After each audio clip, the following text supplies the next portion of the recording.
Firstly, I wish to thank the Taoiseach and Minister for Enterprise, Trade and Employment, as well as Ministers English and Troy, for their work and providing an update on the range of business supports now available. Confidence and certainty are critical sentiments required by local businesses and enterprise operating in the real economy. Thankfully, this week we have now moved to a medium-term framework following the publication of the Resilience and Recovery Plan for living with COVID. We need to make sure that we act collectively as a society to ensure that we do not ever return to a lockdown situation. Our business owners have been incredibly resilient, and we need to nurture their needs in the months ahead. Quite frankly, our economic future depends on it. Many of my own extended family are self-employed, and I have seen firsthand the havoc caused by prolonged business closures. I spoke in the Chamber last week about protecting the mental health of our older people, and in the weeks and months ahead, we must also do the same for our entrepreneurs and business owners. They carry the weight of their employees on their shoulders, and we want to ensure that they have enough capital to make payroll, even if that means cutting back on their own take-home pay or foraging it altogether. This was not sustainable. I've been incredibly impressed and in fact proud to see so many changes businesses have made around Mayo since March.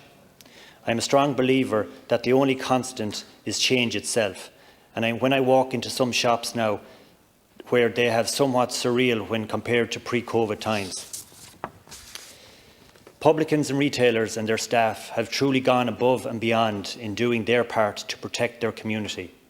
They have changed the way of doing business, even if it results in reduced capacity, and I think we need to commend them and their overwhelming responsible behaviour. In terms of more practical business supports, I note that the Taoiseach's Department has detailed booklets available on their websites outlining the supports for businesses impacted by COVID. I suggest that it should be distributed nationally to business owners, or at a minimum send hard copies to LEO local enterprise offices, if not already done so. Before the summer recess, I spoke briefly about the difficulties being experienced by policyholders when claiming for business interruption cover.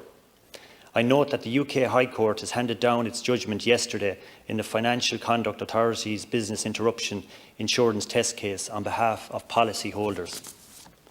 I was particularly interested to note that the Court found in favour of the arguments advanced by policyholders by the FCA on the majority of key issues.